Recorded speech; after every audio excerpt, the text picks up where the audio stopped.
Hello and welcome. Today we are talking with Crystal, who had a near-death experience that she's going to share with us today in detail. Crystal, how are you doing? Thank you for joining me. I'm good. Hi, how are you? Thank you. Doing good. You are free to just pretty much start at whatever point is most relevant to the story and take it from there. Ooh. This is where it gets hard. So, I was a drug addict and I was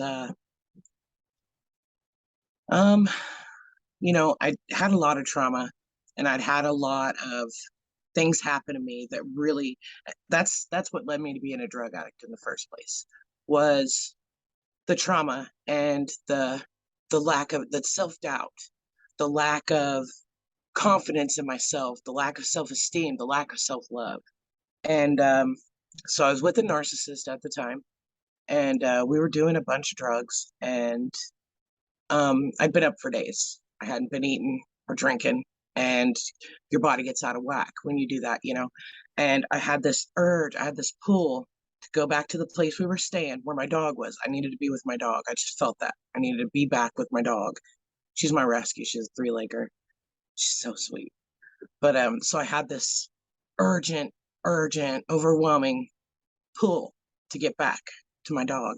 And I'm like, okay, I gotta get some electrolytes in me. I gotta get some water in me. I gotta get something in me because when you haven't eaten or drink in several days, you're out of whack, your body, and even if you don't feel like drinking, you need to, so you kind of have to force yourself to. And so I let's stop at the gas station. Someone else was driving, thank goodness. So we stopped at the gas station. I got a couple of green apple Gatorades and a jug of water, and we headed back. It was about 25, almost 30 minutes back to the town we lived in, and so we headed back there, and I'm just chugging these Gatorades and just chugging this water because I needed to get my life. I needed to get my body back, hydrated or, something. And I knew this, this was the theme. This was the repetition of how that all worked. So we get back there and there was a trash can probably 4 or 5 feet away from my bedroom door because, we split this house and I'm throwing away my Gatorades. I remember, this is what I remember. I remember throwing away my Gatorades in the trash can and stepping in through the door.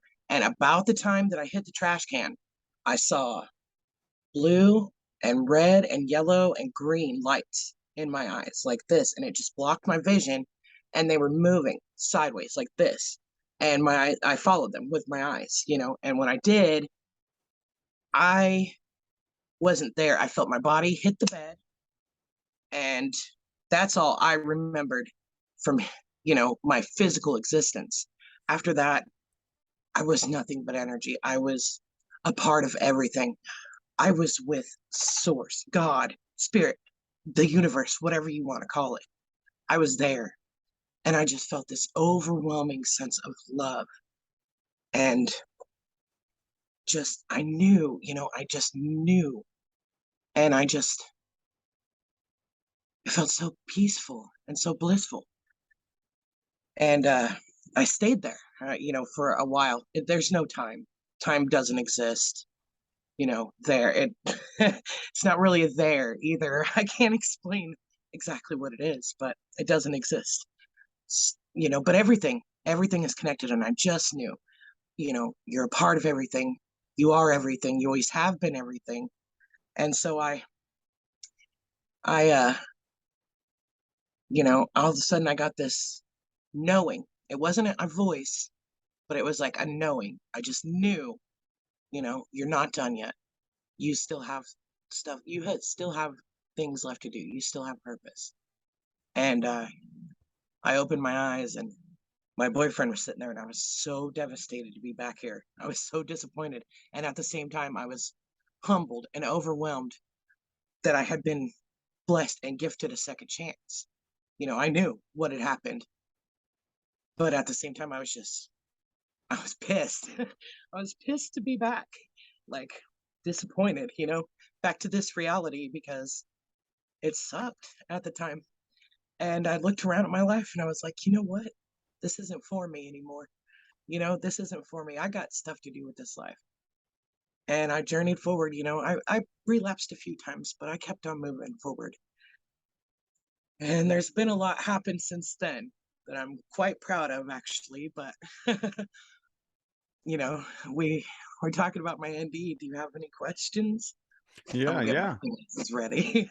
Yeah, there's a few things that I kind of like to touch on because I've been studying and researching this literature, and if you've watched this channel, you've probably seen that I had an NDE of my own that was kind of atypical. I personally consider the story you just told to be very typical, and that's what I was looking for in mine, and I didn't have one like that. I was wondering because you hear a lot of people say people who come back here with a full recall, they'll say that they feel like we leave that place of unconditional love to Yeah. specifically experience what it's like to appear to be separated from it. Would you agree with that? Yes, absolutely. That was actually something I was going to write down notes and I was going to have bullet points I wanted to talk about. That separation is an illusion. We are manifest. Let me slow down a little bit. We are all a piece of source, a piece of the divine experiencing itself. We're all connected. We're all part of it and it's always with us. I feel like when I say leave that place, and what I meant was back in this reality, back in the house where we did drugs, back with this narcissist, abusive boyfriend, back with this just sickening existence, and the idea that I had been wasting my time. You know what I mean? Which I hadn't. They're all lessons, but that's how I felt at first. I felt like I was yanked from that unconditional, from that pure blissful love, from that amazing feeling. And but I wasn't. And that's what I learned afterwards was that, it's all of us. It's within us. It is part of us. We are all a little piece of it, and whenever we see someone else, they are too. So everything is divine, everything is part of the universe. So I don't care what you call it. There shouldn't be no labels for it. You know what I mean? Yeah, yeah. Sorry, I get passionate about it. No, you're fine. You're fine because one of the main reasons why I'm doing this podcast is because, well, among many reasons, I want to help somehow bring a better understanding because if you dive into this literature and you start researching it, the general consensus is there's no words for it. Yeah. And I'm not trying to debunk that, but I want to help try to bring a better understanding so that we can at least explain it so that it's understood a little bit better because like for example you say there is no time. Well, those of us who have been stuck here in linear time space with our amnesia, we don't remember that. How do we comprehend that? you know Yeah. like Yeah. how can I what concept do I have to relate to no time? Yeah. That So everything is happening simultaneously. It's like, well, that's because we're in this human construct. We're in this, I like to call it an earth walk. We're on this earth walk in these human vessels that are made of the earth.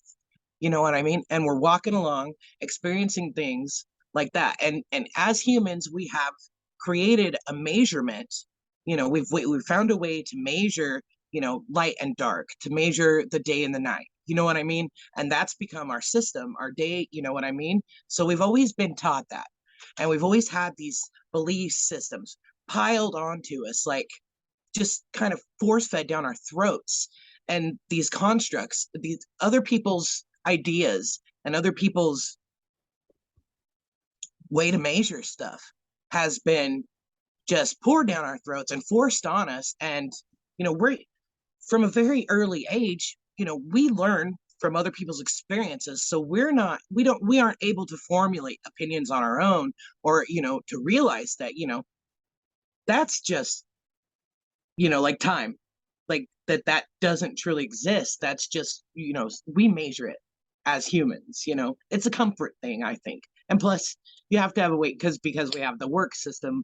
We have, you know what I mean? You have to have a way to like kind of quantify what, what you're doing here and what you're doing where and where your energy goes, I guess. So that's what I think anyway. Well, I just wonder how could we go about, like, even if we did just wake up and the whole system went kaput, how could we go about perceiving that it's day and night at the same time from our one little perspective, you know? Yeah. Instead of one happening first and then the other, how do we consciously perceive the fact that they're both happening simultaneously, you know? You have to realize, I mean, it's, even when it's not here, it's daytime on the other side of the earth. You know what I mean? The earth is just rotating anyway. So, I mean, it's daytime everywhere all the time. We just perceive it as night because we don't see the light. And you cannot truly know one without the other. There has to be that balance, that symbiotic relationship. And that's, you know, I mean, on my path now, I struggled with that for a long time, having to embrace the darker parts of me, the things I thought were unlovable, and having to learn to love those and hug those, and just hold on to that inner child and tell her, it wasn't your fault. You are worthy. You are more than you could ever know. To just and to take my emotions out of it now. This I don't know how I'm doing it because this makes me extremely emotional. I got my Kleenexes ready. Do Oh you my god. did you gain any, like, abilities after your NDE? Some people come out of it and they gain psychic abilities and stuff like that. Did you experience anything like that? Well, um, I've always kind of been psychic. I'd say kind of. Okay, so I've always been psychic. I am an empath. I am an intuitive, but I didn't realize that's what it was. So I started searching for answers. Like, I've always been drawn to like the path of a medicine woman and a shaman, and an oracle, a seer, you know. And I had no idea how to go about it. I would get like I think about somebody, boom, they're texting, which is telepathy. I didn't know that. You know, I would have a bad feeling about something and not do something, boom, everybody involved got in trouble. You know what I mean? Like just all my life it's been like that, and I've listened to it, but I didn't know that that's what it was. So I along the way acquired the idea that going off your gut feeling or your instinct wasn't correct. You should do it a certain way, you know and played by the book, you know what I mean? And so I didn't trust it. So then I started seeking answers. And after heartbreak, I found tarot and I found the YouTube tarot community. I became a moderator on several channels. And it led me to what I do now. I am the enlightenment coordinator for Evolve Me. And the way I got started there was my boss, our founder, Theon, she's my boss friend and mentor. She offered me a mentorship, and it's intuitive development.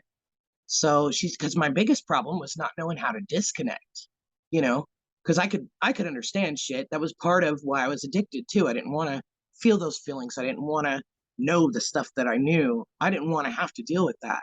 So, being able to find this and to be able to, it's a spiritual community. That's what Evolve Me is. And it's an app that is all about micro businesses in the spiritual world, because a lot of spiritual people out there, excellent healers, practitioners of all forms, have these abilities but no way to get themselves seen. So that's what this is all about. And I had been searching for community. I had been searching for answers. I had been searching for, support.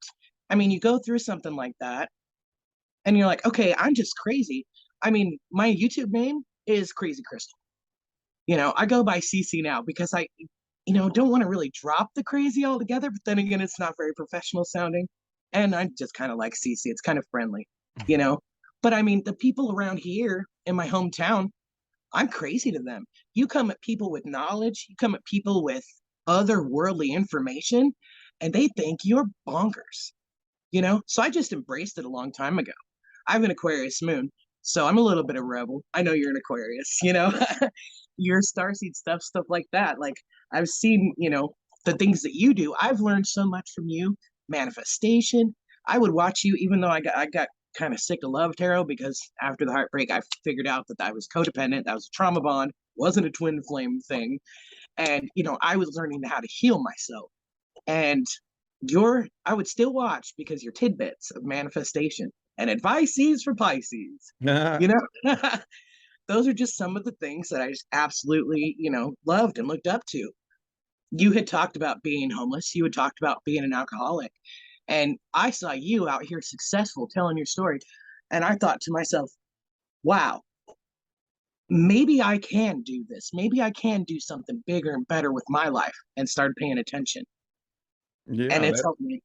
that's where it has to start. Did I ever tell you the story of where I started that? When I was leaving a soup kitchen where they feed the homeless, and I was walking back to my bridge where I stayed, and this random car pulled up next to me, and he rolled his window down and he said, "You're going to be really successful. You're going to be riding around in a limo with the chauffeur driving you around." And I said, "What?" And he rolled his window up and drove off. And I was Yeah. like, that was random. And then I started thinking, this is the first time on my journey that I thought that'd be funny if he was right. And that's when that door opened for me to even start thinking about that kind of possibility. But that's where it has to start. You have to believe that it's possible, you know? Yeah. Yeah. I never thought it was possible, you know. And whenever, even after I quit drugs, got myself together, I still didn't love myself enough, to really to embrace to be able to even manifest, I was still codependent, still looking for trauma bonds, still looking for love, you know what I mean? I was still looking for something to complete me when I needed to figure out that I was complete and whole all by myself. Stop looking for that external validation and start working on myself and coming from within. You know what I mean? Believing in myself. And, but also, the community aspect is so important because at the end of the day, if you're alone, you know, who are you going to talk to about the things that are on your mind, the things that you were great in your day, or the things that are, terrible in your day, or, like you felt bad because this person came in, but, you knew they were too, they couldn't understand the message, because you can't force a message down somebody's throat who isn't ready to receive the message. If they're not ready to hear it, they can't hear it. You know what I mean? It's garbled, Mhm. so yeah, like, So yeah, what it's is that? You say that's an app that you have? Are people able to go to that? yeah, it will launch November 23rd. Okay, what's it Yeah, called? it's called Evolve Me. EVOLVME. Okay, I will It's link that. just And is there a link that I'd be able to put yeah, in the description of the yeah. video? I've got Okay. a link tree link I can give you. Yeah, Okay, cool. Yeah, I will put yeah. that. Is there any other way if people would want to get a hold of you with questions that they could get a hold of you? Instagram, theevolveme.com _ Instagram. We have Okay. a TikTok and a YouTube too, but we don't have very much on our YouTube yet. We just started it like a week and a half ago. Okay, that's cool.